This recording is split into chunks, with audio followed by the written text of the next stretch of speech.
बिस्मिल्लाहिर्रहमानिर्रहीम। अस्सलाम वालेकुम नाजरीन, उम्मीद है कि आप सब खैरियत से होंगे। आज की इस वीडियो में सऊदी अरबिया की कुछ ज़रूरी और बड़ी खबरें आपके साथ शेयर करेंगे, तो आप वीडियो को मुकम्मल देखें ताकि सारी तफसीलात आपको मिल सके। सबसे पहले नाजरीन, सऊदी अरबिया में काम करने वाले तमाम गैर मुल्की अफराद के लिए एक बहुत अहम न्यूज़ है। मिनिस्ट्री ऑफ ह्यूमन रिसोर्सेज की तरफ से तमाम कंपनी और कफील्स को कहा गया है कि अगर उन्होंने किसी भी वर्कर्स के कॉन्ट्रैक्ट की खिलाफ वर्जी की, जो कि अब 12 मई से हीवा प्लेटफार्म के बाकायदा तौर पर रजिस्टर हो रहा है, और वर्कर्स के कॉन्ट्रैक्ट के मुताबिक जितने भी बकाया माह की सैलरी देना होगी। नाजरीन, सऊदी शहरी हों या गैर मुल्की वर्कर्स, जो भी इस वक्त कॉन्ट्रैक्ट करेगा, इस कॉन्ट्रैक्ट के हिसाब से कंपनी और वर्कर्स इस कॉन्ट्रैक्ट की लाजमी पाबंदी करेंगे। नाज़रीन, मिनिस्ट्री ऑफ ह्यूमन रिसोर्सेज ने तमाम लोगों को ख़बरदार किया है और कंपनियों और मुसस्सों को स्पेशली तौर पर वाज़िया कहा गया है कि अगर वो मुआहदे के दौरान किसी भी किस्म का फ़ाइनल एग्जिट लगाते हैं तो ये कॉन्ट्रैक्ट की खुली खिलाफ वर्जी में शुमार किया जाएगा, और इसी वजह से जितना भी टाइम कॉन्ट्रैक्ट के हिसाब से बाकी होगा उसका कंपनी को सारी सैलरी वर्कर्स को देना होगी।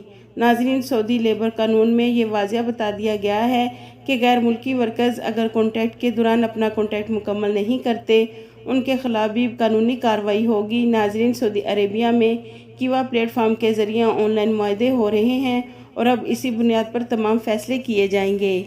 नाजरीन, बैंक ज़राए से बिल पेमेंट सिस्टम सद्दाद की जानिब से सार्फिन को कहा गया है कि वह मशकूक राब्तों का किसी भी हालत में जवाब ना दें। नाजरीन, सद्दाद प्लेटफार्म की जानिब से सार्फिन से किसी भी सूरत में रब्ता नहीं किया जाता। सद्दाद का कहना है कि जो लोग हमारा नाम से रब्ता लेकर कर रहे हैं वो धोखेबाज हैं और सार्फिन को नुकसान पहुंचाना चाहते हैं। हमसे उनका कोई ताल्लुक नहीं है।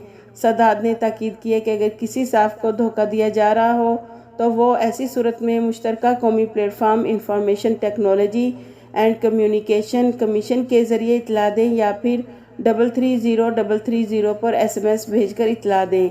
इसके अलावा सऊदी पब्लिक प्रोसिक्यूशन ने कहा है कि झूठी गवाही देने पर मजबूर करने के लिए ताकत का इस्तेमाल या फिर धमकियों के ज़रिए झूठी गवाही दिलाना संगीन जुर्म है। ऐसा करने पर 5 साल कैद और 2 लाख रियाल तक के जुर्माने की सज़ा हो सकती है।